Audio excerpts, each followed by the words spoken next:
एक मम्मी है वो बच्चे को कॉटन की रजाई नहीं उठा रही क्योंकि उसमें रुई होती है। भाई वो तो गंवारों का काम है ना, ये तो अलग पढ़े लिखे लोग हैं। तो ये क्या करते हैं, अपने बच्चे के लिए यही पॉलिस्टर के बने हुए कंबल ला रहे हैं रंग बिरंगे, छोटे छोटे बच्चों को उसमें लपेट रखा है पॉलिस्टर के। और वो कंपनी वाले उससे ज्यादा समझदार हैं, कंपनी ने क्लियर कट उसमें वार्निंग के साथ लेबल लगा रखा है 100% पॉलिस्टर। अब वो पता नहीं डिग्रियां लेके घूम रही है या क्या है, छोटा सा बच्चा है उसको उसमें लपेट रखा है उसने, और उसमें धागे ऐसे उठ रहे हैं।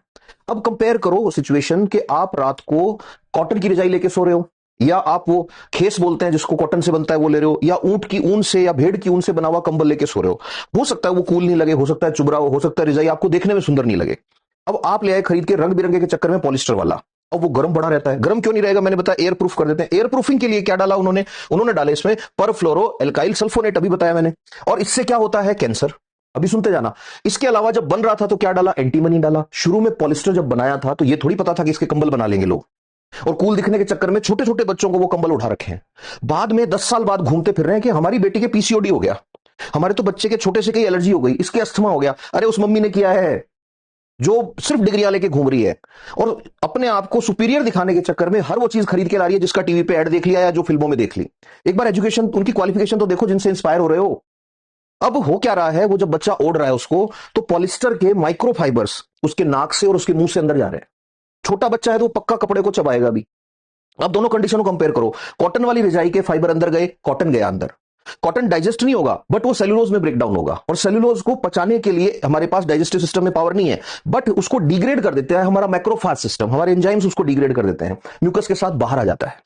आपको पता है एंटीमनी कैंसर कॉज करता है। अब मैं ये नहीं कह रहा एंटीमनी होगा, छोड़ो, आपके वाला कंबल तो दुनिया का बेस्ट कंबल है, आपका पॉलिस्टर धरती का नंबर 1 पॉलिस्टर है, उसमें एंटीमनी भी नहीं है, उसमें पीएफएस भी नहीं है। बट वो बॉडी में जब जाएगा, सांस के साथ जब उसके फाइबर जाएंगे, मुंह के साथ उसके फाइबर जाएंगे, these chemicals are known as forever chemicals. इनका ना डाइजेशन होगा, ना इनको डिग्रेड करेगा, ना मैक्रोफाज जो है वो इनको कुछ कर सकता है। अब इन्फ्लामेशन हो सकता है, सेल डैमेज हो सकता है, इम्यून सिस्टम जो है उसको ट्रिगर कर सकती है ये चीज। अब सोचो, आप नजर डालो चारों तरफ। अवेयरनेस की बात मैं क्यों करता हूं, ये अपने आप को अवेयर समझने वाले लोग जो हैं, इन्होंने, ये खुद ग्रेजुएट होंगे, पोस्ट ग्रेजुएट होंगे, डॉक्टरेट होंगे, और इन्होंने अपने गाइड बना रखे हैं उन लोगों को जिनकी 10th भी नहीं हुई कभी ढंग से। क्यों, टीवी पे ऐड आया हम वही लेके आएंगे क्योंकि हम कूल हैं। रजाइयां जो है वो तो अच्छी नहीं लगती ना, कौन रुई भरवाए कौन ये करे। बट रुको, समय आएगा घूम के। जैसे ही अपने बच्चों को वो घोल घोल के पिलाते थे ना पाउडर जिनमें 70% चीनी हुआ करती थी, ये सोच के कि हमारी बेटी बनेगी औरों से लंबी, टॉलर, स्मार्टर, कुछ नहीं है, चीनी चीनी थी उसमें। डायबिटीज होगा तुम्हारी बेटी के थोड़े टाइम बाद। ये आएंगे ढूंढते हुए कि भैया प्योर वाली रजाई दे दो हमें तो, जिसका अस्तर भी कॉटन से बना हो।